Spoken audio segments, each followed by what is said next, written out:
संतप्त मानस शांत हों, जिनके गुणों के गान में बेवर्धमान महान जिन विचरे हमारे ध्यान में।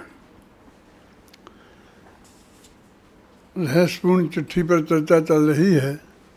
आचार्य कल्प पंडित टोडरमल जी की ये सर्वप्रथम कृति है जो मुल्तान वाले मुमुक्षु भाइयों के प्रश्नों के उत्तर में लिखी गई है। पेज नंबर मोक्षमाया प्रकाशक के अंत में जो चिट्ठी छपी है तो उसका हिंदी वाले प्रकरण में 345 नंबर पेज है और उसका सबसे नीचे का जो पैरा है वहाँ वो शुरू मुझे करना है। आज बहुत मार्मिक प्रकरण है और सब लोगों को बहुत ध्यान से समझने लायक है। यद्यपि ये रहस्यपूर्ण चिट्ठी को भी समाप्त होने में 5-6 दिन लगेंगे और रक्षाबंधन के समय तक तो मैं इसको कंटिन्यूशन में रूप में चालू रखूँगा और उसके बाद जो परिस्थिति होगी वो आपको हम बताएंगे।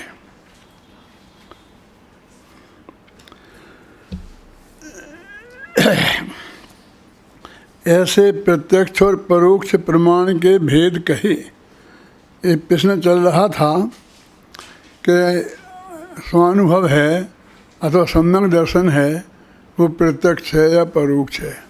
पंडित जी ने उसका जवाब दिया और प्रत्यक्ष प्रमाण कहाँ है शास्त्रों में, उनके भेद क्या हैं, तो उन्होंने वो छड़ादा की जो पंक्ति है उसी निष्कर्ष पर पहुँचाया कि मति श्रुति दोय परोक्ष अक्ष मन तय उपजाही।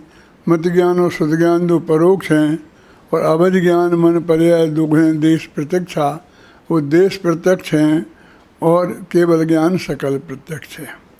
तो अब ये कहते हैं कि जो आत्मा अनुभव में प्रत्यक्ष है कि परोक्ष है, इसके निष्कर्ष के बाद में वो कह रहे हैं कि वहाँ इस स्वानुभव दशा में जो आत्मा को जाना जाता है सो श्रुत ज्ञान द्वारा जाना जाता है और श्रुत ज्ञान वह मति ज्ञान पूर्वक ही है। वे मति ज्ञान श्रुत ज्ञान परोक्ष कहे हैं, इसलिए यहाँ आत्मा का जानना प्रत्यक्ष नहीं है। एक एक बात पर ध्यान देना कि आत्मा को जानना प्रत्यक्ष होगा तो वो कहते प्रत्यक्ष नहीं होगा, क्योंकि हमारे जो मति ज्ञान और श्रुत ज्ञान हैं वे ही परोक्ष हैं, वो ये स्वयं प्रत्यक्ष ही नहीं है। और अवध ज्ञान और मनपर्याय ज्ञान है वो तो हमें किसी को है नहीं और कदाचित हों किसी को तो वो पुद्गल को जानते हैं, आत्मा को जानते ही नहीं है और केवल ज्ञान तो है ही नहीं अभी। इसलिए प्रत्यक्ष जो 3 ज्ञान हैं, देश प्रत्यक्ष और सकल प्रत्यक्ष, वो तो यहाँ इस वक्त आत्मा के उनसे तो जान नहीं सकते। हमारे पास ये मति ज्ञान और श्रुत ज्ञान की ही संपत्ति है और जितने भी जीवों ने सम्यक दर्शन की प्राप्ति की है वो मति ज्ञान और श्रुत ज्ञान के काल में ही की है, केवल ज्ञान होने के बाद नहीं की।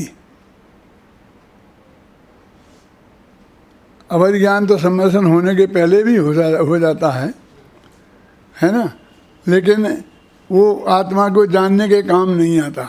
तो पहली तो एक नक्की करो, क्योंकि हम यदि ये नक्की कर लें कि वो प्रत्यक्ष प्रमाण है और परोक्ष प्रमाण मति और श्रुत हैं तो फिर हमें आत्मा का अनुभव मन सम्यक दर्शन की प्राप्ति हो ही नहीं सकेगी, फिर तो हम इस निष्कर्ष पर पहुंच जाएंगे। तो ये दोनों प्रमाण परोक्ष हैं दादा। अवधि ज्ञान और मनपर्याय ज्ञान विषय रूपी पदार्थ ही हैं और केवल ज्ञान छदमस्त के है नहीं, इसलिए अनुभव में अवधि मनपर्याय और केवल के द्वारा आत्मा का जानना नहीं है तथा यहाँ आत्मा को स्पष्ट भली भांति नहीं जानता है। देखो, जानता है वाली बात नहीं कहते वीर सागर, साफ लिखा स्पष्ट और भली भांति वो जानता नहीं है। इसलिए पारमार्थिक प्रत्यक्ष बना तो संभव नहीं है। पारमार्थिक प्रत्यक्ष तो उन्हें कह ही नहीं सकते, केवल ज्ञान तो हमको है ही नहीं और मति ज्ञान और शुद्ध ज्ञान में प्रत्यक्ष बना है ही नहीं। अब तथा नेत्रादिक से वर्णादिक जानते हैं वैसे एक देश निर्मलता सहित भी आत्मा के असंख्यात प्रदेशाधिक नहीं जानते। देखो ये सब नहीं जानने की बात हो रही। वो कह रहे हैं कि जो नेत्राधिक से वर्णाधिक जानते हैं हम। जैसे मैंने कहा था, उदाहरण दिया था कि ये रूमाल हमें दिखाई दे रहा है ना स्पष्ट साफ, क्यों? ये रूमाल है कि पुस्तक? क्या बात करते हो? प्रत्यक्ष दिखाई दे रहा है कि रूमाल है, एकदम साफ है ना, कि इसमें कुछ शंका है कि धुंधला धुंधला दिख रहा कि नहीं साहब, मुझे तो बहुत स्पष्ट दिखाई दे रहा है। तो कहते जब तुम आत्मा का अनुभव करोगे तो ऐसा इतना साफ भी आत्मा नहीं दिखाई देगा। नहीं दिखाई देगा कह रहे, दिखाई देगा कि नहीं? इसलिए इसे हम इंद्रिय प्रत्यक्ष, जो साम्यवहारिक प्रत्यक्ष नहीं कह सकते। एक होता है पारमार्थिक प्रत्यक्ष। पारमार्थिक प्रत्यक्ष तो केवल ज्ञान है, और साथ में अवय ज्ञान मन पर ज्ञान को भी एक देश कह सकते हैं। और साम्यवहारिक प्रत्यक्ष जिसे बोलते हैं, इंद्रियादिक के द्वारा अधिक से अधिक जो स्पष्ट होता है, जिसको न्याय शास्त्र में विशदम प्रत्यक्षम कहते हैं। तो जितनी विशदता उस इंद्रिय प्रत्यक्ष में है, तो जो इंद्रिय प्रत्यक्ष जिनको जानता उनमें ही तो होगी ना, उतनी भी निर्मलता आत्मा के अनुभव में नहीं, आत्मा के जानने में नहीं होगी। ये जानना क्यों जरूरी है? आप तो ये बताओ कि कैसा दिखता है, क्या जानता है। कहते इसलिए क्योंकि तुम्हारे दिमाग में बहुत ऐसा घुसा हुआ है कि हम अनुभव करेंगे तो वहाँ पर आत्मा के एकदम दर्शन हो जाएंगे, जैसे केवल ज्ञान में होते हैं। केवल ज्ञान में कैसे होते हैं वो तो तुम जानते ही नहीं हो। केवल ज्ञान का स्वरूप तो मैंने कल बहुत बात करी थी कि सर्वज्ञता के स्वरूप पर हमें पूरे सेमिनार, एक नहीं अनेक सेमिनार करना चाहिए। ख्याल में आई ना? तो वैसा तो जानना होगा ही नहीं। तो कहते साम्यवहारिक प्रत्यक्ष में जितनी स्पष्टता होती है उतनी स्पष्टता भी नहीं होगी, इसलिए उसे हम साम्यवहारिक प्रत्यक्ष भी नहीं कह सकते। कि व्यवहार से प्रत्यक्ष और निश्चय से वो नहीं है कि नहीं जानता, व्यवहार से जानता है। और व्यवहार भी साम्यवहारिक प्रत्यक्ष होता है। तो वो साम्यवहारिक प्रत्यक्ष, व्यवहार में किन किन को प्रत्यक्ष कहा जाता है? व्यवहार में माने जो प्रत्यक्ष तो नहीं हैं और फिर भी उन्हें प्रत्यक्ष कहने का लोक में व्यवहार है। तो एक तो ये 5 इंद्रियों से हमने, मैंने अपनी आँख से देखा, मैंने साक्षात देखा, क्या मैंने चखकर देखा, मैंने अपने इन कानों से सुना है, ऐसा कह के हम अपनी स्पष्टता का बताते हैं, तो उसको साम व्यवहारिक प्रत्यक्ष लोक में कहते हैं। तो जब आत्मा का अनुभव होगा तब उसमें आपको ऐसा प्रत्यक्ष दिखाई नहीं देगा, ये समझ लो तुम।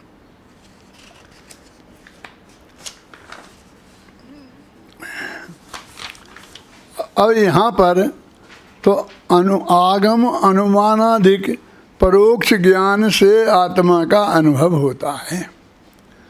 अब आगम और अनुमानाधिक से परोक्ष ज्ञान से होता है। क्या आगम में पढ़ें? देखो अभी यहाँ गुरु को तो लिया ही नहीं है, आएंगे लेंगे, घबराना नहीं। आगम गुरु जो हैं वो आगमय की बात तो हमें समझाते हैं, जो सर्वज्ञ भगवान ने समोषण में कहा था और जो आगम में लिखा है वो ही समझाते हैं। वो अंदर से आत्मा को देख देख के नहीं समझाते हैं। जो लोग आपसे कहते हैं कि मैं अभी हाल अंदर में आत्मा को देख के आ रहा हूँ और फिर मैं बता रहा हूँ, वो कहते एकदम करोड़ सूर्यों जैसा प्रकाश, ओहो पर गजब हो गया, ख़त्म हो गया। प्रकाश है, प्रकाश तो पुद्गल की पर्याय है और तुझे प्रकाश दिखा, समझ गए आपके?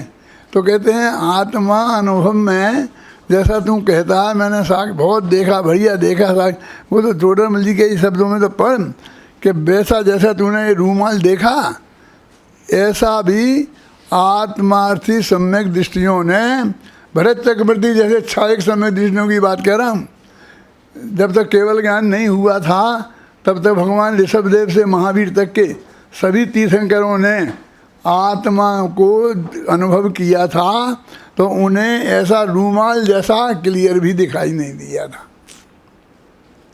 क्या बहुत अटपटा लगेगा लोगों को। उनने तो न मालूम क्या क्या महिमा अपने में बना रखी है, बता रखी है, अपने गुरुओं के बारे में और किसी के बारे में भी। कुंद को भी ऐसा नहीं देखा था, क्योंकि दिख ही नहीं सकता।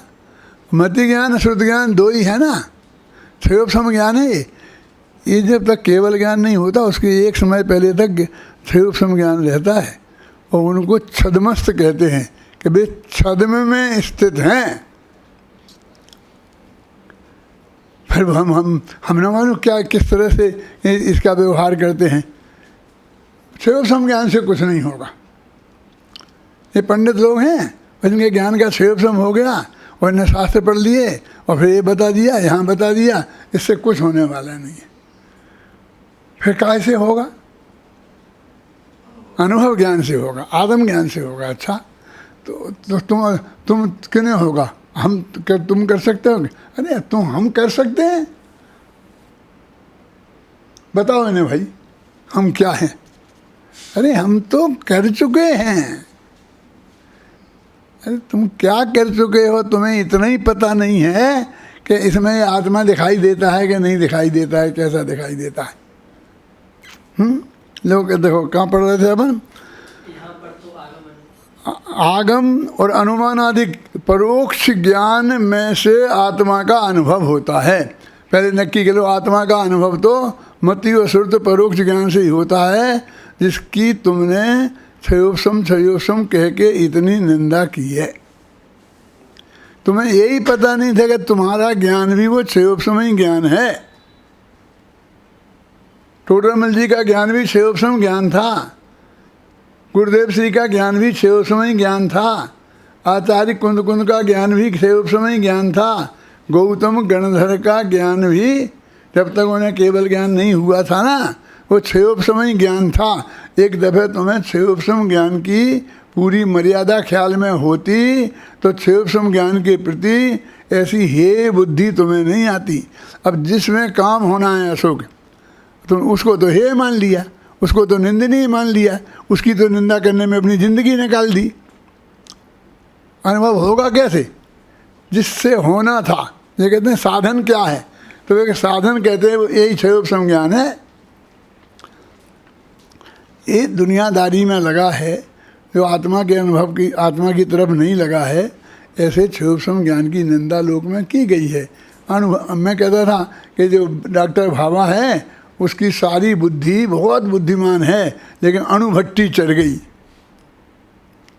है ना। ऐसा ही है ना, ये जितने वैज्ञानिक हैं और जो भी हैं ये बहुत बहुत बुद्धिमान हैं, लेकिन इनकी बुद्धि को ये जिन ज्ञेयों को जानने से आत्मा का अनुभव नहीं होता, आत्मा के कल्याण से कोई संबंध नहीं है, उनने अपना सारा जीवन, सारी बुद्धि को उसमें समर्पित कर दी। तो उसको वहाँ से हटाने के लिए थोड़ी बहुत उस बुद्धि की निंदा शास्त्र में की गई होगी, लेकिन वो और कोई नई बुद्धि नहीं आएगी। उसका नाम भी श्रुत ज्ञान है और इसका नाम भी मति श्रुत ज्ञान, साफ समझना है। और वो ही तुम है, उसी से हमें है जैनी पंचेंद्री के लायक, और उससे हमारा काम होना। देखो अब जैनागम में जैसा आत्मा का स्वरूप कहा है उसे वैसा जानकर, अब जैना आगम को पढ़कर उससे जाने, गुरु के मुख को इसमें गौण लोक से शामिल किया है, क्योंकि वो आगम को तू पढ़े, वो चाहे गुरु जी पढ़ें और तुझे सुना दें। ख्याल में आए ना, हम गुरु को मुख्य करते हैं और आगम को गौण करते हैं। क्यों करते हैं? वीर सागर इसलिए करते हैं कि गुरु तो चेतन है, तो वो तो खुश होता है, हैं? वो तो प्रवचन में मेरा 3 दफ़े नाम ले देगा तो मेरी भी इज्जत बहुत बढ़ जाएगी, और शास्त्र तो लेने वाला नहीं है। क्यों? इसलिए हमने शास्त्र को 2 नंबर पर डाल दिया। लेकिन बेटा तुम जो पूजा करते हो सुबह उठकर, उसमें किसकी पूजन करते हो? बोलो भैया। देव शास्त्र गुरु, उसमें गुरु से ऊपर रखा है शास्त्र को, कि देव से तो बाद में रखा है, कि देव ने की दिव्य ध्वनि में जो बात आई और गुरुओं के द्वारा जो लिखी गई उसको शास्त्र कहते हैं। तो वो शास्त्र को उन्हें बीच में रखा, कितना सम्मान के साथ रखा, बोलो आज, देव शास्त्र गुरु तीन, क्यों? वो कहते देखो आगम से, और फिर दूसरा नंबर अनुमान को दिया। ये अनुमान आदि क्या जी? युक्ति।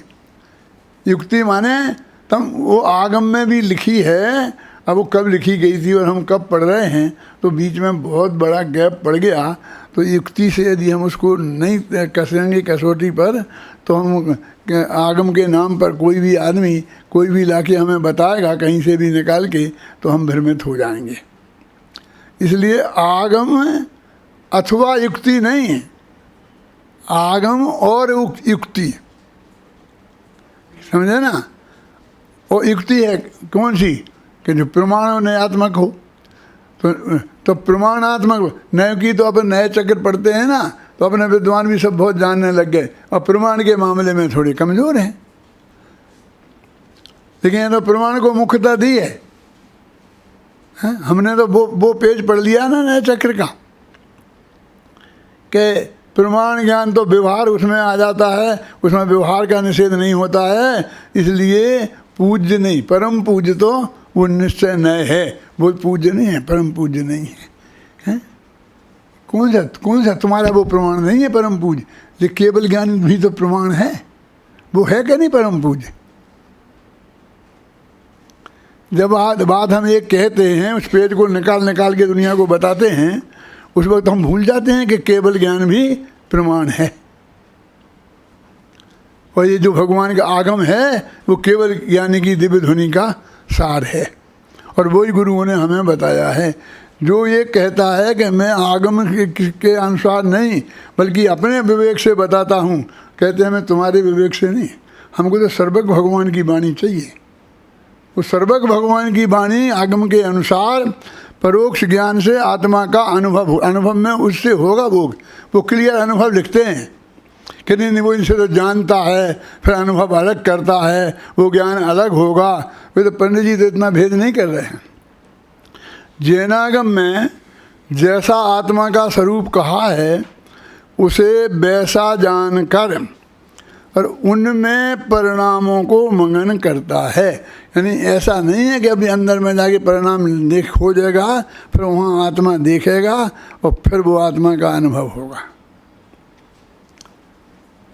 वो देखने का काम तो हो गया अभय जी, आगम में देखा ना, युक्ति से उसे प्रमाणित किया ना, गुरु से उसको उसका जो समझ में नहीं आया हो तो गुरु मुख से समझा कि नहीं समझा। लोग कहते आप तो गुरु की महिमा कम कर रहे। अरे भैया हम गुरु की महिमा क्यों कम करेंगे? अरे हम तो इन 1000 विद्यार्थियों के गुरु हैं, गुरुदेव तो हमारे गुरु हैं, वो एक हैं, लेकिन हम तो इन 1000 के गुरु हैं। तो गुरु की महिमा करके हम इनको ये समझाएंगे कि गुरु कुछ नहीं होता, गुरु का कोई मतलब नहीं होता है, गुरु कुछ नहीं, ये समझाएंगे? नहीं, ये नहीं। लेकिन अनावश्यक गुरु की महिमा के नाम पर गुरु की पराधीनता इनके दिमाग में घुसाना, ये भी तो समझदारी का काम नहीं है, हैं? क्या देखो, परिणामों को मंगन करता है। आत्मा को जैसा आगम में जाना था, युक्ति से जो हमने प्रमाणित किया है, और आत्मज्ञानी गुरु ने से भी जिसको समझा है, उनमें अपने परिणामों को मंगन करता है। तो उसमें अब आप समझ लो कि शास्त्र में पढ़कर जो हमारा जानना होता है वो कैसा होता है। मैं इस बात के लिए बहुत उदाहरण देता हूँ कि संवेद शिखर की यात्रा करने हमें जाना है। तो यात्रा करने का भाव जिस दिन से हमारे हृदय में उदय होता है, उसी दिन से हम एक खोज करते हैं कि कोई संवेद शिखर के बारे में किताब हो तो हम देखें संवेद शिखर कैसा है, उसे पढ़ने का हमें विकल्प होता है। और जो संवेद शिखर की यात्रा करके आए हों उनसे हम पूछते हैं कि भैया संवेद शिखर कैसा है, क्या है, कैसा है, क्या है। क्यों? जो नहीं गए हैं वे तो हम जैसे ही हैं। इसलिए ज्ञानी गुरुओं की जो अपन बात करते हैं तो उनसे वे बात करते हैं, और उनके द्वारा जो उनने सम्मेद शिखर के बारे में स्वरूप समझा है, वो जब वहाँ जाएं और देखें तो उन्हें हर चीज़ पर ऐसा भाव आना चाहिए कि हाँ, जो उनने समझाया था और मैंने समझा था, जो मैंने उस किताब में पढ़ा था, यहाँ वो बिल्कुल वैसा ही है। तो उसमें परिणाम मंगन होंगे। इतनी स्पष्टता और इतनी सही और इतना पक्का विश्वास होना चाहिए उस पर। ख्याल में आई ना?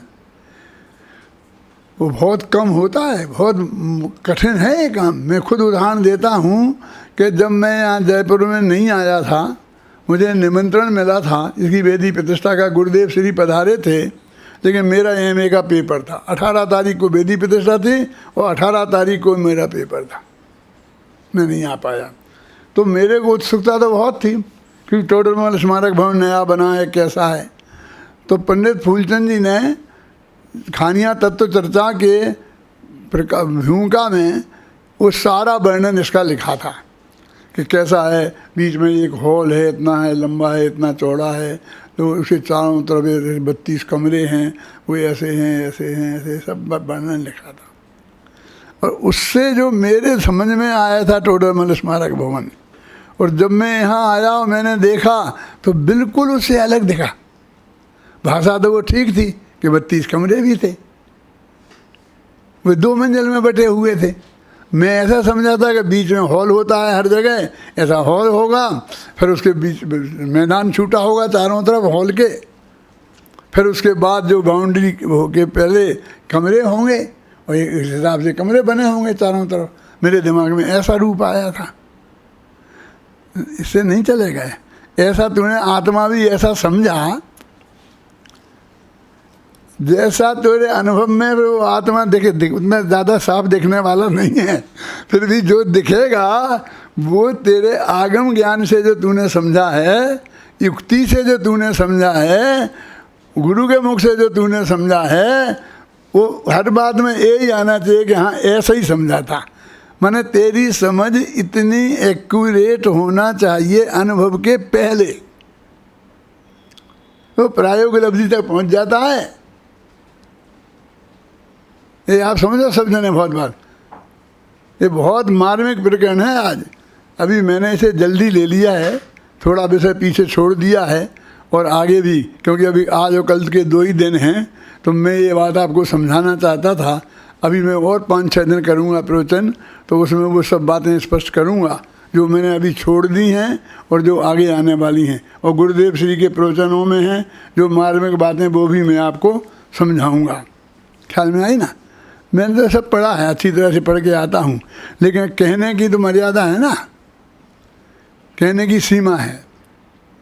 तो देखिए, कहते हैं कि अब वो ज्ञान आगम से और युक्ति से 2 दिए ने। मैं तो गुरु को मैं जोड़ रहा हूँ बीच में, लेकिन मैं कोई ऐसा अन्याय नहीं कर रहा हूँ कि मुझे गुरु जी का लोभ है, नहीं तो लोग कहेंगे कि देखो पंडित जी ने गुरु जी को छोड़ दिया, गुरु जी को छोड़ दिया। ऐसा किसी कहने से तो मैं घबराता नहीं हूँ, लेकिन वो उसका महत्व तो है, क्योंकि आगम का पूरा सीधा अर्थ हम नहीं समझ सकते, क्योंकि हम कहते, मैं खुद कहते हैं कि यदि पूज्य गुरुदेव श्री हमें नहीं बताते समय सार की ऐसी गाथाओं का गहराई से अर्थ, तो हम निकाल सकते थे।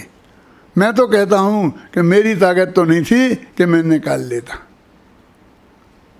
लेकिन मैं एक बात और साथ में कहता हूँ कि पूज्य गुरुदेव ने स्वयं निकाला, क्योंकि उनको जहाँ वो पैदा हुए थे वो वहाँ उपलब्ध नहीं था, वहाँ कोई इसका विशेषज्ञ विद्वान ज्ञानी गुरु नहीं था कि जो उन्हें समझा था। अब पहले भव का होगा, मैं उसमें ज़्यादा भी पढ़ना नहीं चाहता। अब पहले भव में तो जहाँ थे वो, और वहाँ से आकर घृत मिथ्या तुम्हें पैदा हुए, तो ज़्यादा काम कहाँ कर पाया उनने वहाँ। काय को घृत में छूट क्यों जाता, और घृत मिथ्या तुम्हें क्यों पैदा होते, क्यों? ऐसा कह के भी वहाँ नहीं थे, मैं ये नहीं कहना चाहता। ये तो महाभाग्य की बात है जो उन्हें था। फिर भी उन्होंने समय सार को पढ़कर बिना किसी गुरु के वो इतने गहरे अर्थ निकाल लिए जो हम बिल्कुल स्पष्ट अनुभव करते हैं कि हम नहीं निकाल सकते थे। तो उनके ज्ञान के सेव सम की महिमा तो है ही ना, उनने उसी से निकाले कि नहीं निकाले, कि जो भी अंदर में जैसा उनने निकाल के बताया वैसा ही है। इसलिए भाई मैं गुरु को हटा नहीं रहा हूँ, गुरुदेव को रखने के लिए नहीं और खुद को रखने के लिए भी नहीं रख रहा हूँ, लेकिन वस्तु की स्थिति है कि यदि उसको उचित समझाने वाले गुरु हमें उपलब्ध हों तो हमें उनका पूरा पूरा लाभ अवश्य लेना चाहिए। देखो मैंने अभी अवैधी वो लिखा ना विनय पाठ, उसमें भी लिखा 5 उपलब्धियों की चर्चा की ना शांति जी, उसके पहले लिखा कि ऐसे गुरु हमें उपलब्ध हैं, ऐसे बताने वाले ज्ञानी हमें उपलब्ध हैं, ये हमारा महाभाग्य है और लोगों को नहीं है। बोल जरा, बोल जल्दी बोलो। महाभाग्य से प्राप्त हो देव गुरु संयोग, पर जिन वाणी मात की शरण सहज संयोग। हाँ, उसके अध्ययन मनन से चिंतन से निज तत्व, जाना जाता सहज ही होता है सम्यक्त्व। जिन वाणी के मर्म को अरे जानने योग्य, ज्ञान प्रगट पर्याय में होवे सहज संयोग। वो बंगे निकालो कि हम गुरु प्राप्त हैं, देव प्राप्त हैं, हम इतने भाग्यशाली हैं कि ये तत्व की बात हमारे सुनने के लिए हमारे पास हमें उपलब्ध है। मुझे बतावन हार हैं उस तत्व की बात को बजा। जग बेचेत है मोह नींद के द्वार, किंतु हमें उपलब्ध है मार्ग बतावन हार। महाभाग्य से प्राप्त हो देव गुरु संयोग, पर जिन वाणी मात की शरण सहज संयोग। जिन वाणी की माता की शरण हमेशा उपलब्ध है हमारे लिए, और उसके बताने वाले भी गुरुदेव जैसे ज्ञानी उपलब्ध हैं हमें, तो उनका उपयोग हमें महाभाग्यशाली हैं।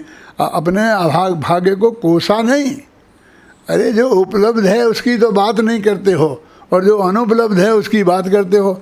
मरे पूत की बड़ी बड़ी आँखें, वो मर गया था, वो बहुत अच्छा था, ऐसा था, ये नालायक ऐसा है ऐसा है, वो जो सामने बैठा उसे तो गालियाँ देते हो हैं।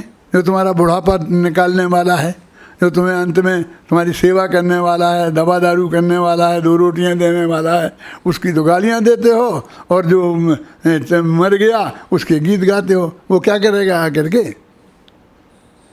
वो सोच समझ के लिखा है मैंने, किसी के लिए नहीं लिखा। क्या जरूरी है, क्या आवश्यक है, ये वो विनय पाठ जो पुराना है वो तो दोहे किसी एक ने नहीं बनाए हैं, वो तो यहाँ वहाँ से इकट्ठे करके संकलन है।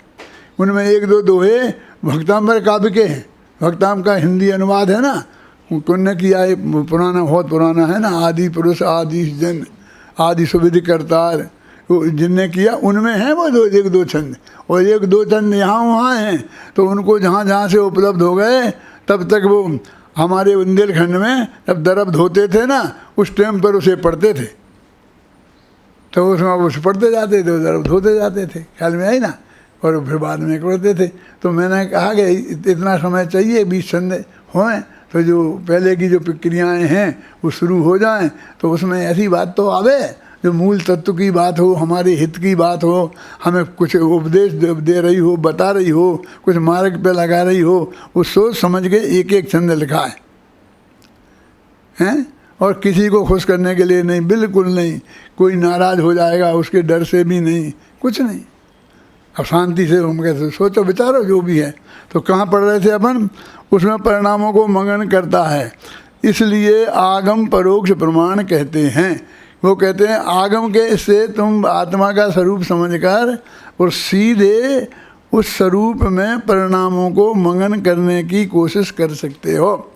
अब मैं अभी आजकल तो मैं दूसरी लाइन पर चल रहा हूँ कि कोशिश करने की भी ज़रूरत नहीं है, वो तो सब सहज होगी। लेकिन अब ये भाषा तो टोडरमल जी की कोशिश करने की है, तो कोई दिक्कत नहीं है। अर्थ उसका वही है जो मैं बता रहा हूँ। क्या है कि तुम के आत्मा का अनुभव करना है। लोग मुझे हम आत्मा का अनुभव करना है तो क्या करना, आत्मा का अनुभव करना है तो क्या करना, क्या? तो वो बता रहे हैं टोटल चीज़ें कि आगम को पढ़ो और उसमें आत्मा का स्वरूप हो। पढ़ो कि क्या पढ़ें, पद्म पुराण के महापुराण? कहिए महापुराण और पद्म पुराण में नहीं मिलेगा, मिलेगा तो खोजते खोजते परेशान हो जाओगे, तो मुश्किल से एक आध दो लेने मिलेंगी बीच में, और नहीं तो बाकी सब भरत चक्रवर्ती की पत्नियों की कमर नापते रहना। समय सार पढ़ो, आप उसमें सीधा भगवान आत्मा का स्वरूप मिलेगा। ख्याल में आई ना? वो जनवाणी दोनों हैं, सर्वक भगवान की वाणी है, उनकी दिव्य ध्वनि में ही सब कुछ आया है। लेकिन वो सारे बाजार में जो माल आया है वो सब बहुत महत्वपूर्ण है, देश के लिए सब जरूरी है, लेकिन हमें तो जिसका जो चाहिए हम तो उसका चुनाव करेंगे ना। ये इसकी निंदा प्रशंसा की बात नहीं है। वो शांति जी, मैंने वो लिखा ना, क्या क्या लिखा, क्या नाम है? भरत का अंतर्द्वंद। उसमें 96,000 पत्नियां थीं भरत की, तो मैंने किसी को एक का नाम तो लिखा नहीं, जानता हूँ मैं अभी भी, सुभद्रा पटरानी थी, फलानी थी, नहीं लिखा, लेकिन 96,000 थी ये भी नहीं लिखा। बोलो क्या करूँ? कोई महिला पात्र नहीं, क्या करना मुझे महिला पात्र का है?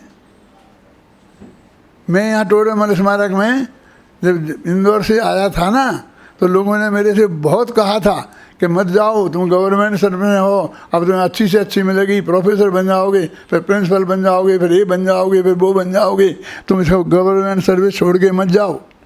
क्या बहुत मेरे परिवार वालों ने, मेरे ससुर साहब पंडित थे, उनने सब ने मुझे समझाया। मैंने कहा मैं नहीं जाता। क्यों क्या है वहाँ, क्या मिलेगा यहाँ क्या नहीं? मैंने कहा मैं सारी जिंदगी शकुंतला की कमर नापने के लिए तैयार नहीं हूँ। समझ में आया ना? ये नायक नायिकाओं का स्वरूप बताने और पढ़ाने में तैयार नहीं। मैं उसमें भी मास्टर था, तो वो भी पढ़ाता था हिंदी साहित्य, संस्कृत साहित्य, तो लोग बहुत खुश होते थे और बहुत अच्छी तरह पढ़ाता था। वी सागर मेरे 10वीं 11वीं क्लास में पढ़ाए विद्यार्थियों को, बीए में जाते थे तो बीए में जो पढ़ाते थे ना संस्कृत, वो कहते थे हमें पढ़ाने नहीं पड़ता आपके विद्यार्थियों को, ये तो अपने आप फर्स्ट क्लास फर्स्ट पास होता थे। बीए तक की संस्कृत मैं 10वीं 11वीं क्लास में पढ़ा देता था। क्या? लेकिन मैं ज़िंदगी भर नहीं करूँगा। मैं आत्मख्याति पढ़ा सकता हूँ, मैं समय सार पढ़ सकता हूँ, पढ़ा सकता हूँ, मैं इसके लिए जा रहा हूँ, ये करूँगा। लेकिन गवर्नमेंट में गारंटी होती है, लेकिन वहाँ कोई क्या गारंटी है? किसकी गारंटी? काय की गारंटी? काय की नौकरी की गारंटी होती है, हैं? और वहाँ गारंटी नहीं है। मेरे पुण्य की, मेरे भाग्य की गारंटी मेरे पास है ना, मैंने पढ़ा है। वो भगवान के ज्ञान में जो झलका वो सारा स्पष्ट होगा।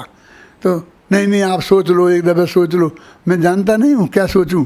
इधर यदि मैं उधर जाता तो मेरे संयोग में कौन कौन लोग आते, कैसे विद्यार्थी आते, उसकी भी कल्पना कर लो। और यदि मैं यहाँ आया तो कैसे लोगों से संपर्क हुआ, आप उसकी भी कल्पना कर लो। इतना जो रास्ता वहाँ से मुड़ा था, ये रास्ता वहाँ से मुड़ा था, उसका साधारण अर्थ नहीं था। इसलिए मैंने किसी की नहीं सुनी। एक धन्यवाद है तुमको, ये जा रहे हो तो अच्छा किया, ऐसे कहने वाले बहुत कम थे। मेरे पास साहू जी का आदमी आया था, मैनेजर, जिसे मैं भी जानता था, वो मुझे जानता था क्योंकि मैं बम्बई में जाता था और वो साहू जी की तरफ से वो मंदिर संभालता था, तो मेरी उसकी पहचान थी। तो वो आया कि साहब साहू जी ने आपको बुलाया। तो मैंने कहा भाई गोदका जी को हाँ भर दी है, इसलिए अभी मैं नहीं आ सकता। बोले गोदका जी का पता नहीं। तो गोदका जी की बहुत निंदा की उसने, उन्हें तो हार्ट अटैक हो गया है, लंदन में हो गया है, वो बहुत अप्रामाणिक व्यक्ति हैं, ऐसे बहुत बातें कही थी। ख्याल में आई ना? मैंने कहा आप वहाँ रह नहीं पाओगे जी, ऐसा नहीं हो पाएगा, ऐसा नहीं। तो मैंने कहा नहीं रह पाएंगे तो नहीं रह पाएंगे, तो फिर आपके यहाँ आ जाएंगे, फिर तो रख लोगे आप। जब आप अब मुझे यहाँ से कह रहे हो, उसका नाम बसंती लाल था, अभी जिंदा होगा, जाके पूछ रहा हूँ उससे मुंबई में। क्या? मैंने कहा भाई साहब फिर जब वो हट जाएंगे वहाँ से और वे भगा देंगे तो मैं आपके यहाँ आ जाऊँगा, लेकिन अभी तो मैंने वहाँ का हाँ भर दिया है तो मैं वहाँ जाऊँगा। ये चुनना अपने सर्वोपम ज्ञान में क्या ज्ञेय बनना है, उसका तुम्हारे उससे काम होएगा। इसलिए मैं परोक्ष अच्छा मैं देखो वो 3 लाइन में आगम निपटा दिया उनने। मेरा मन नहीं करता है मैं 3 लाइन में निपटाऊँ, मैं तो बहुत विस्तार से बताना चाहता हूँ कि आगम में जो वस्तु का स्वरूप है वो हमारे दिमाग में बहुत स्पष्ट होना चाहिए और सही दिशा में। उसमें यदि रंच मात्र भी फर्क होगा तो तुम्हें आत्मा का अनुभव नहीं होगा। अब दूसरा पॉइंट, अथवा। ये ऐसा अथवा नहीं है, वे तो कहते हैं अथवा मैं आत्मा ही हूँ क्योंकि मुझ में ज्ञान है, जहाँ जहाँ ज्ञान है वहाँ वहाँ आत्मा है। जैसे सिद्धाधिक जहाँ आत्मा नहीं है वहाँ ज्ञान भी नहीं है, ऐसे मृतक कलेवराधिक इस प्रकार अनुमान द्वारा वस्तु का निश्चय करके उसमें परिणाम मग्न करता है। देखो ये 5 अवयव हैं हेतु के।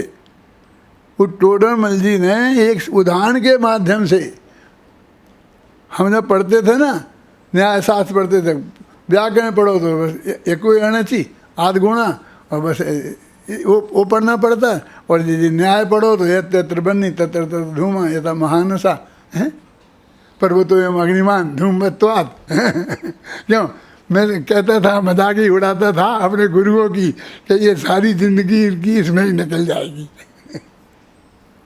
है?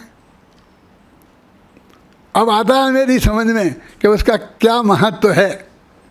उससे हमें अपने आत्मा का अनुमान निर्णय करना पड़ेगा कि मैं आत्मा हूँ, क्योंकि जिसमें ज्ञान होता है वो आत्मा होता है। मुझ में ज्ञान है, समझ में आई ना, और इसलिए मैं आत्मा हूँ और उस आत्मा का अनुभव मुझे करना है। शब्द ही है आत्मानुभव। आत्मा का अनुभव करना है तो आत्मा को आगम से जानो, फिर युक्ति से जानो। तो युक्ति में जो अपने में है ना हेतु के कितने 22 प्रकार हैं, परीक्षा मुख्य सूत्र में पढ़े होंगे ना। तो वो समझो, जब परीक्षा के लिए बात आई तभी टोडरमल जी ने कहा कि न्याय दीपिका में भी लिखा एवं चेद एवं साध एवं चेद एवं साध इत्याकारा। ये ऐसा होगा तो ऐसा होगा, ऐसा होगा, ऐसा है आकार जिसका, माने शब्दावली ऐसी है जिसकी, उसे परीक्षा कहते हैं। तो वो कहते हैं कि इस आगम से और फिर अनुमान से उसमें परिणामों को मगन करता है। अब उनको तो सिद्ध करना है कि वो परोक्ष है, कहते इसलिए आगम परोक्ष प्रमाण है। फिर अनुमान का सिद्ध किया कि इस प्रकार अनुमान द्वारा वस्तु का निश्चय करके उसमें परिणाम मगन कर, इसलिए आगम अनुमान परोक्ष प्रमाण कहा जाता है। वही शब्द यहाँ है कि आगम प्रत्यक्ष परोक्ष प्रमाण है और अनुमान परोक्ष प्रमाण है। सिद्ध क्या करना है, वो प्रत्यक्ष परोक्ष का चक्कर है ना, कि तुमको आत्मा का अनुभव करना है। अब तुम्हारे दिमाग में कहीं से घुस गया है कि प्रत्यक्ष होना चाहिए तभी होता है। वो प्रत्यक्ष बढ़िया चीज़ है और परोक्ष बढ़िया चीज़ नहीं है। तो परोक्ष को तो तुमने 0 कर दिया और काम परोक्ष से होना है, क्योंकि तुम्हारे पास परोक्ष ही ज्ञान है। मति ज्ञान और श्रुत ज्ञान परोक्ष ही ज्ञान है? ये कहते हैं कि साहब आप इनको ये पढ़ा रहे, तत्र धूमा। हमने ये पढ़ाने के लिए थोड़ी बोला था, हमने तो ये पढ़ाने के लिए भेजा अपने बच्चे को आपके यहाँ कि केवल ज्ञान भी आत्मा नहीं है। अरे भाई अब वो कोर्स हमें ही बनाने दो, वो भी पढ़ा देंगे हम, लेकिन पहले ये पढ़ना पड़ेगा। क्योंकि देखो अनुभव के लिए ये काम आएगा, लिखा ना इसमें, ये आगम में एक काम आएगा कि तेरे पास आद्य परोक्षम प्रत्यक्ष मन्यत तत्वा सूत्र में लिखा क्या नहीं लिखा, 6 डला में लिखा ना, मत सूत्र 2 परोक्ष अक्ष उपजानी। ये मतलब ये पढ़ना पड़ेगा पहले, प्रत्यक्ष परोक्ष प्रमाण। हमें न्याय शास्त्र नहीं पढ़ना। वो क्या समझता है ना न्याय शास्त्र में कि वकील बनना, उसको न्याय शास्त्र समझता है कि कानून पढ़। अरे वकील को न्याय शास्त्र क्या जानते हैं, वो तो कानून जानते हैं। वे क्या हैं विशेषज्ञ? कानून के विशेषज्ञ हैं। वो कोई न्याय, वहाँ न्याय थोड़ी होना है, वहाँ तो कानून जो बने हुए हैं, अंग्रेजों ने बनाए थे, अपने इंडिया गवर्नमेंट ने बनाए होंगे, वो उस जज को बैठा दिया कि इस कानून के हिसाब से काम होना चाहिए। और कानून में क्या लिखा कि किसी ने किसी को कर्जा दिया हो और तो 3 साल के पहले वो दावा कर देवे तो प्रमाण है, और 3 साल के बाद 1 दिन ज़्यादा हो जाए तो फिर अपन नहीं देंगे, बस ख़त्म, वो फ्री, फिर उससे कर्जा नहीं मांग सकता, अपन उसकी डिग्री नहीं दे सकते हैं। बस वो तो ये देखेगा कितने 3 साल हो गए, बस ख़त्म, बच गया तेरा पैसा। अपन न्याय तो ये कहते हैं, कैसी बात कहते, हमने दिया था, उसने लिया था, वो कह रहे हैं हमने लिया था, लेकिन 3 साल हो गए ना, तुमने दावा क्यों नहीं किया? अरे वाह, तुमने दावा क्यों नहीं किया? वो कानून बना दिया, अब वो वकील उसी पे लड़ेगा और जज उसी के हिसाब से निर्णय देगा। बस अब बेचारी एक बुढ़ी अम्मा है, वो समझती नहीं है क्या होता है। अब अपने कह रही सबसे कह रही, जब तक वहाँ पहुँची अदालत में तब तक वो 3 साल पूरे हो गए थे। क्या करें? ये कोई न्याय नहीं है, वे न्यायालय नहीं है, ये तो कानूनालय हैं। क्या ये जितनी बहस होती है ना सुप्रीम कोर्ट में और हाई कोर्ट में, आप जानते हो जो सेशन कोर्ट होता है और हाई कोर्ट, उसमें क्या फ़र्क है जानते हो? अरे अच्छे नहीं जानते, तुम नहीं जानते तो कौन सी गजब की बात है। देखो जो पहली कोर्ट होती है ना, उसमें सब गवाह सफाए होते हैं। एक अपराध हुआ है तो किसने देखा, किसने नहीं देखा, ये देखा, ये सब होता है ना, और वो जज लिख देता है, वो जज उनके आधार पर डिसीजन दे देता है। वो हाई कोर्ट में जाते हैं तो इस बात पर बहस नहीं होती कि दोबारा बुलाओ उसे कि वो सही है कि नहीं, और वकील वहाँ उससे बहस करेगा। अब वो तो ख़त्म, गवाह सफाए। अब वो तो सिर्फ ये बताएंगे कि तुमने जो फैसला किया है वो कौन से कानून के अनुसार किया है, और वो कानून यहाँ नहीं लगता था, तुम्हारी गलती है, जी हार गया, बस ख़त्म। उस हाई कोर्ट में जीत जाएगा। सुप्रीम कोर्ट में सिर्फ उन कानूनी की रक्षा की बहस होती है। हैं क्यों? ये जो वकील हैं 50-50 लाख लेते हैं 2-2 घंटे की, वो सिर्फ वो कानून में ही खेलते हैं। न कोई गवाह है, न सपा है, न सच्चाई से कोई लेना देना मतलब नहीं है। इसमें ये कानून नहीं है, ये कानून का इसमें उल्लंघन हो गया है, इसमें ये लगना चाहिए था, बस ख़त्म, जीत गए और हार गए। इस न्याय शास्त्र कह रहे हैं कि आगम से देखो, अब आत्मा का अनुभव तो तुम्हें करना है ना, तो तुम्हें वो आगम जानना पड़ेगा जिसमें आत्मा के स्वरूप का वर्णन है, जो परम शुद्ध निश्चय नय का विषय है, परम भावग्राही व्यवहार दुर्व्यासक नय का विषय है। तो नय भी पढ़ना पड़ेगा, समझे ना, वो आगम भी पढ़ना पड़ेगा जिसमें उसके स्वरूप को बताया है, ये पढ़ना पड़ेगा, और उसके आधार से निर्णय करके उसमें उपयोग लगा के आत्मा का अनुभव होगा। बोले करना तो ये आत्मा का अनुभव पहले ये करना पड़ेगा। नहीं मुझे तो आत्मा का अनुभव करना है, मुझे तुम्हारे नए फै नहीं जानना। ये तो नए के प्रति तेरी ऐसी दुर्बुद्धि है, ऐसा अपमान की भाषा में बोलता है ना, हैं? इसे भाषा का ही पता नहीं है। वो कहता है कि अरे भाई तुमने जलमल की व्यवस्था करी क्या नहीं करी, वो पता ही नहीं है। जल के साथ भगवान को चढ़ाने के लिए मल भी बोलता है? अकेला जल नहीं कह सकता, जल आदि नहीं कह सकता, जल चंदन नहीं कह सकता है? ये तुझे निर्णय करना पड़ेगा वो वस्तु के स्वरूप में। तो वो शास्त्र पढ़ना पड़ेंगे कि नहीं पढ़ना पड़ेंगे? तो आप वो तो पढ़ाते नहीं हो, आपने तो लक्ष्मण कोमली में लगा दिया। अरे भाई अभी तो तेरा काम ये नहीं है, तुझे तो हम पे भरोसा हो कि भाई ये सही पढ़ाएंगे तो भर्ती कर, नहीं तो ले जा लड़की को। वो दिन गए कि जब हम जाके मनाते थे गांव में जा कर के कि बेटा तुम अपना बच्चे को हमें भेज दो, हम तुम्हें पंडित बना देंगे। अब तो हमारे पास लाइन लगती है और 80% वाले 90% वाले आते हैं, उनको हम रिजेक्ट करते हैं। इतने महाविद्यालय खुल गए तो वे वहाँ जाओ। अब हमें तुम्हारी ज़रूरत नहीं है कि हम क्या पढ़ाएंगे क्या नहीं पढ़ाएंगे, हमें तो जो पढ़ाना होगा वो पढ़ाएंगे। क्योंकि तुम समझते क्या हो? देखो 2 हो गए ना, एक अथवा। अब दूसरा इस प्रकार अनुमान द्वारा वस्तु का निश्चय करके उसमें परिणाम मंगन करता है। इसलिए अनुमान भी परोक्ष प्रमाण है।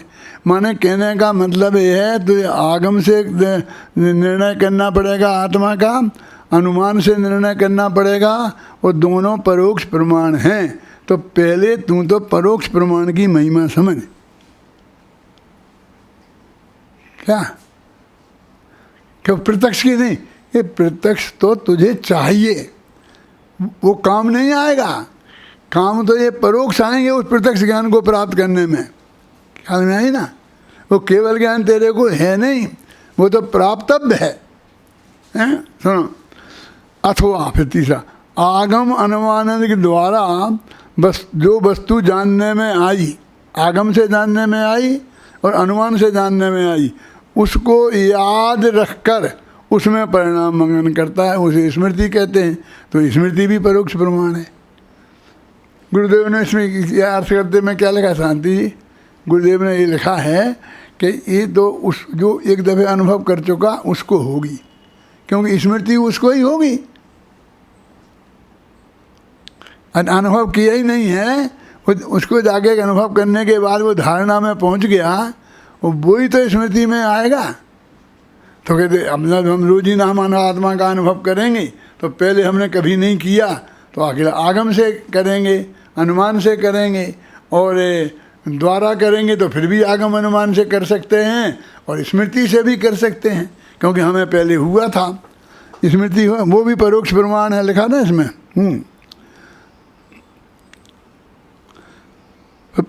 इत्यादि प्रकार से स्वानुभव में परोक्ष प्रमाण द्वारा ही आत्मा का जानना होता है। अब मैं इसको परोक्ष प्रमाण की जगह कह दूँ क्या? क्षयोपम ज्ञान में ही आत्मा का जानना होता है। तो क्षयोपम ज्ञान को जितनी गालियाँ दी हैं उसके लिए प्रायश्चित करना पड़ेगा कि नहीं करना पड़ेगा? भी है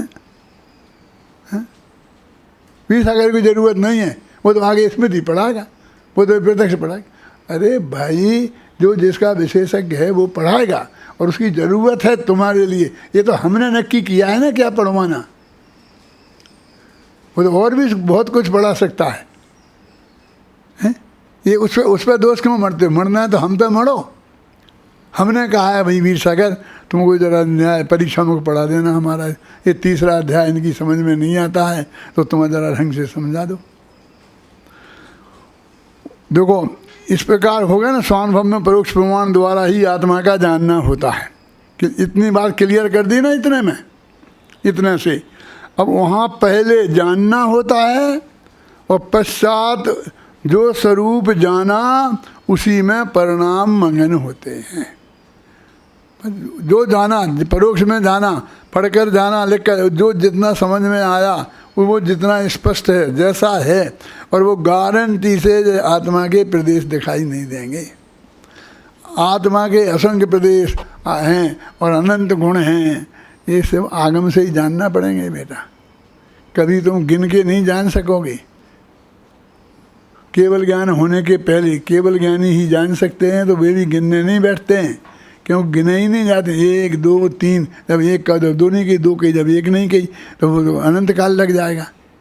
एकदम उनके ख्याल में सीधे आ जाते हैं। और तेरा ज्ञान अभी ऐसा है नहीं। असंख्य प्रदेशी, अनंत गुण वाला, अनादि अनंत, तुम अपने ज्ञान से जान सकता है? मैंने शास्त्र से ही जानेगा ना कि आत्मा अनादि का है और अनंत काल तक रहेगा, ये कभी ख़त्म नहीं होगा, जीव अजीब नहीं होगा। कितना ही बदले, जीवो ही तावत कृमिनी मात्र परिणामयी उत्पन्न मानो जीवो ये नो अजीबा। जीव अपने कृमि निमित्त परिणामों से उत्पन्न होता हुआ जीव ही है, कभी अजीब नहीं हो जाएगा। अजीब भी अपने कृमि निमित्त परिणामों से उत्पन्न होता हुआ अजीब ही है, कभी वो जीव नहीं हो जाएगा। मैं तो इस पंक्ति पे इतना रीझा हूँ कि जो मैंने वो कृमि निमित्त पर्याय निकाली है उसका 19वां 20वां छंद पढ़। तुम्हारे पास दे जादू का पिटारा है, इसमें से निकालो फटाफट। उसमें मैंने आदिनाथ को नमस्कार नहीं किया, महावीर को नमस्कार नहीं किया, कुंद कुंद को नमस्कार नहीं किया, और लिखा कि इस एक पंक्ति पर मैं अमृत चंद्र की इस एक पंक्ति पर रीझ गया। समझ गए? हैं? इतनी देर नहीं चाहिए मेरे को। 10 कोड़ा कोड़ी सागर तक कौन कहाँ कब क्या होगा, आगामी 24 में तीर्थंकर कौन कौन होगा। इन सब की पूरी नामावल जिन आगम में आई है, 100 इंद्रों की उपस्थिति में केवल ने बतलाई है। जिसका जहाँ और जब जैसा जो कुछ होने वाला है, उसका वहाँ वही सब होगा, नहीं बदलने वाला है। उसको इंद्र जिनेंद्र कोई भी कभी बदल ना पावेंगे, जो मानेंगे वे ज्ञानी, अज्ञानी मान न पावेंगे। कार्तिकेय अच्छा, वो तुम पंक्ति बोली ना कल पाया जो मैंने बोली है। मैंने 20 बोल दी थी तो 20 पढ़ने लग गया होगा जी। मेरा सेक्रेटरी ऐसा नहीं होएगा। हाँ बोल।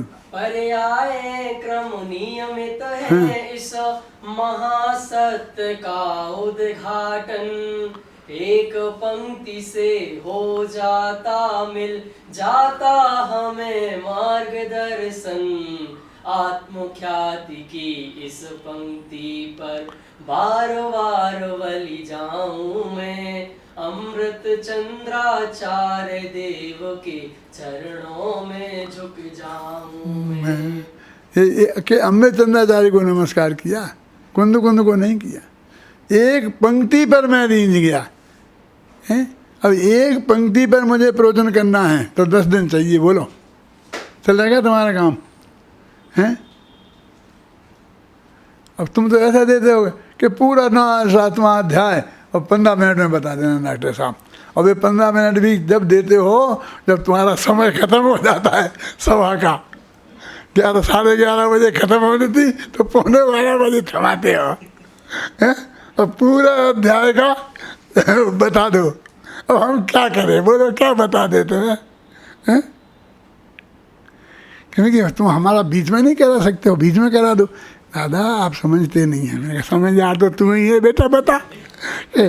सब उठ जाएंगे, कोई नहीं, हमारी सभा बिगड़ जाएगी तो तुझे तो अपनी सभा जमा के रखनी है।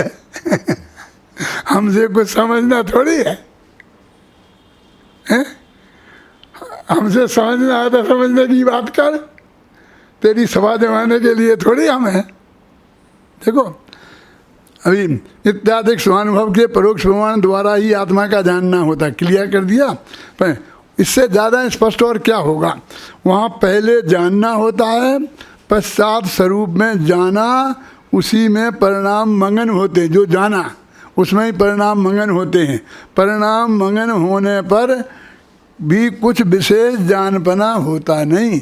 अब परिणाम मंगन हो गए माने आत्मा का अनुभव हो गया, तो लौट के बाहर आएगा तो तू जो जग गया था ना आत्मा में, उससे कुछ ज़्यादा ज्ञान तेरे को हो जाएगा ऐसा नहीं है। एक अक्षर ज़्यादा ज्ञान नहीं होगा, उतना ही रह जाए तो बहुत बड़ी बात समझना, क्योंकि उसमें जो भूल जाएगा वो गया तेरा। तो अनुभव में तो विशेष ज्ञान होता ही नहीं। अब वो कहता मैं अभी अंदर से देख के आया हूँ, वो तुझे समझा रहा हूँ, हैं?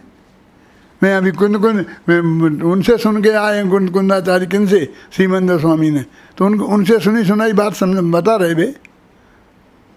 उनने वहाँ बताई होगी, उनने सुनी होगी, इससे बड़ी महिमा दुनिया में कोई नहीं हो सकती है। लेकिन वे पहले भी थे, जब गए थे वो ऐसा ही समझाते है ना। लिखा ना उसमें अनुभव में कोई विशेष ज्ञान होता नहीं है। तुम सोच लो अब कि वो उसमें आकर के अंदर कुछ ज़्यादा दिखेगा, फिर आकर के बताओगे बाहर। अभय कुमार जी 3 मिनट रह गए अपने पास। मैं आपसे एक कह रहा हूँ कि वो अंदर से जाकर देख के आओगे, कुछ नहीं। और ये जो भी आपसे ये कहता है कि मैं अंदर से देख के आया हूँ और वो बता रहा हूँ, वो बिल्कुल सफ़ेद झूठ है। क्योंकि अंदर में तो टोटल लिख रहा है ना, बहुत स्पष्ट होता है। जितना जितना भी स्पष्ट तेरे को है वो आगम से ही स्पष्ट है, युक्ति से ही स्पष्ट है, अनुमान से ही स्पष्ट है, तर्क वितर्क से ही स्पष्ट है। अभी तेरे इसकी महिमा नहीं आ रही, तू तो इसकी निंदा में लग गया है। क्यों कि ये आगम युक्ति तुम भी बता सकते हो, फिर पंडित हुकुमचंद की महिमा क्या रहेगी। तो हुकुमचंद अनुभव करके आया है और तुमने अनुभव नहीं किया है, इसलिए तुम 2 नंबर के हो और मैं 1 नंबर का हूँ। अपने का 1 नंबर कायम रखने के लिए वो आगम की धुनाई करता है, वो छेव ज्ञान की धुनाई करता है, वो शुद्ध ज्ञान की धुनाई करता है। ये सारा काम इसमें होना है। जो मूल चीज़ है वो उसी की निंदा में उतर गया है और वो अपने को अनुभवी कहता है। अरे अनुभव तो बहुत दूर की बात है। अनुभव कैसे होता है, किसका होता है, ये पंक्तियाँ तो पढ़ी होंगी, गुरुदेव ने तो प्रवचन किए हैं, ये भी मैं देख के आया हूँ। इसमें भी बताऊँगा समय पे निकाल के कि इसमें ये सब लिखा है। देखें तो ये जो एक पैरा मैंने आज आपको पढ़ाया है, इसको आप घर पे 4-4 दफ़े पढ़ना। और आपके पास तो ये किताबें होंगी, ये भी होगी रहस्यपूर्ण चिट्ठी का रहस्य, लेकिन मोक्ष मार्ग प्रकाश की पर्याप्त है ना।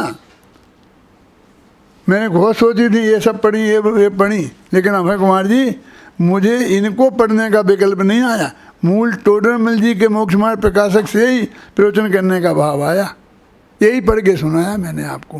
क्योंकि इतना पर्याप्त है, इतना परिपूर्ण है, इतना स्पष्ट है, कहीं नहीं होगा। और गुरुदेव के प्रवचन हो गए इस पर, गुरुदेव ने भी वही स्पष्ट किया, और फिर भी पढ़कर हमारा ध्यान नहीं गया। क्यों नहीं गया? जाना चाहिए था ना। क्योंकि हमारे दिमाग में कल्पना घुसी हुई है कि वो आत्मा का अनुभव ऐसे जब होगा, तब अनुभव होगा, तब बाद में पता चलेगा हमें कि आत्मा कैसा है। अरे बात पहले बेटा पता चलेगा, तब बाद में अनुभव होगा। पता पहले चलेगा आगम से, युक्ति से, गुरु के मुख से, समझे ना। पता पहले चलेगा, तब उसमें तो तुम परिणाम मांगने करोगे, और वो एकदम सही होना चाहिए कि साहब वो तब सम्यक दृष्टि तो नहीं हुआ। हाँ, नहीं हुआ, लेकिन उसका ज्ञान सच्चा है। सम्यक है कि नहीं है, कि वो सम्यक नाम तो तब पढ़ेगा, कि तब पढ़ जाएगा। वो नाम पढ़ने से क्या मतलब, लेकिन ये जो ज्ञान है इसके बिना तेरा काम नहीं होगा। ये आगम से ज्ञान से, युक्ति के ज्ञान से, और युक्ति के लिए तुझे न्याय शास्त्र की थोड़ी बहुत पकड़ तो होनी चाहिए। अब पंच अवयव हेतु क्या होता है, यह तत्व ध्रुना तत्व भन्नी तेरे को नहीं आता है, तो क्या कहते हूँ, कैसे समझेगा। आत्मा के अनुभव के लिए ये जरूरी है, करुणा नियोग भी जरूरी है। कि चौथे गुणस्थान में क्या होता है, नहीं तुम हर एक को कुछ भी लगाएगा, आरोप लगाएगा, क्या उसका ज्ञान तो ऐसा ही होता है और ये ऐसा आचरण होता है जैसे सब शास्त्रों में प्रमाण से हम निर्णय करेंगे ना। ये मुनि धर्म की हम परीक्षा करते हैं, क्या प्रवीण, मुनि धर्म की परीक्षा करते हैं तो शास्त्रों से ही तो करते हैं ना, कि शास्त्र में मुनियों का स्वरूप ऐसा लिखा है और आपका ऐसा नहीं है। वो कहे बहुत अच्छा है ना, दुनिया से तो बहुत अच्छा है, तुमसे तो बहुत अच्छा है, लेकिन हम मुनि नहीं है ना। ये सवाल हमसे अच्छा और तुमसे अच्छा, इसका इससे थोड़ी होता है वो धर्म। वो तो जो आगम में बताया है मुनि का स्वरूप, हमारा और आपकी क्या रिश्तेदारी है, यही तो रिश्तेदारी है आगम की बीच में। कि उस आगम के अनुसार यदि आप हैं तो आप सच्चे, और आगम के अनुसार हम हैं तो हम सच्चे। हमको ये सिद्ध करना पड़ेगा, आगम से करना पड़ेगा, युक्ति से सिद्ध करना पड़ेगा। तो हमारा आत्मा भी हमें आगम और युक्ति से समझना पड़ेगा, तब बाद में अनुभव होगा और पेश किया जाएगा प्रमाण के रूप में। तो अनुभव को नहीं किया जाएगा, युक्ति और आगम को किया जाएगा कि नहीं साहब, कुंद कुंद ने तो लिखा है कि अनुभव से प्रमाण करना। अरे तुम अपने लिए अनुभव से प्रमाण करना, दुनिया को समझाओगे तो फिर आगम बताना पड़ेगा, युक्ति लगानी पड़ेगी। शांति जी समझ में आ रहा है ना। तुम अपने लिए अनुभव से प्रमाण करना। हम कहे तुम चक्के देख लेना हैं लेने के लिए, वो लेकिन तुमको दूसरे को समझाने के वो चखा काम नहीं आएगा। तुम कहोगे कि मैंने चख के देखा है, मैं बता रहा हूँ कि तुम होते कौन, तुम हो कौन, तुम हो कौन? कि अभी अभी मुझे सम्यक दर्शन हुआ है, अभी अभी हुआ है ना, तो जरा बैठो शांति से। जिनको पहले हो गया है, सर्वज्ञ हो गया है, केवल ज्ञान हो गया है, आगम में लिखा है, युक्तियाँ हैं, उनसे सभी प्रतिपादन सब उनके अनुसार होता है। तुमने अभी अभी देख के आए, उनके अनुसार नहीं होता है। अभी यार ये तुम देख के आए हो, क्या प्रमाण है? बोलो कि प्रमाण क्या होता है? हम तो नए वाले हैं क्योंकि प्रमाण में तो व्यवहार शामिल है, इसलिए वो तो उसकी उतनी महिमा नहीं है। तुम वो पेज बताओगे हमारे लिए हैं? तुमसे प्रमाण मांगा जाएगा, नए कोई नहीं मांगेगा। अनुभव प्रत्यक्ष प्रमाण, परोक्ष प्रमाण है ये नए नहीं है, ये प्रमाण है। और किसी चीज़ को हमें प्रमाणित करना पड़ता है, नयापित नहीं करना पड़ता है। आप इस पेज को बहुत गहराई से पढ़ें, कई दफ़े पढ़ें, और जितने भी प्रश्न तुम्हारे चित्त में खड़े हों वो तुम शांति जी के पास भेज देना। शांति जी मुझे बता देंगे तो कल के व्याख्यान में आ जाएंगे। मेरे को कोई फ़ोन वोन नहीं करना, क्योंकि मैं कम सुनता हूँ और मैं बात नहीं कर सकता हूँ। आधी सुनता हूँ, आधी कहीं फ़ोन ख़राब होता है, कहीं कुछ होता है, मेरे बस की नहीं है फ़ोन वोन किसी का जवाब देना, किसी से बात करना। घर में होगा तो बाई से बात करनी पड़ेगी, नहीं तो ये हमारा सेक्रेटरी बैठा, क्या नाम, जैनेंद्र, इससे बात करनी पड़ेगी, ये बताएगा आपको। तुम तो इनको बता देना, ये मेरे को कह देंगे, और फिर मैंने कब क्या कहना है तो कहूँगा, नहीं कहना है तो नहीं कहूँगा। फिर तुम आगे के प्रवचन ध्यान से सुनना, उसमें आएगी तो आ जाएगी, बस खत्म।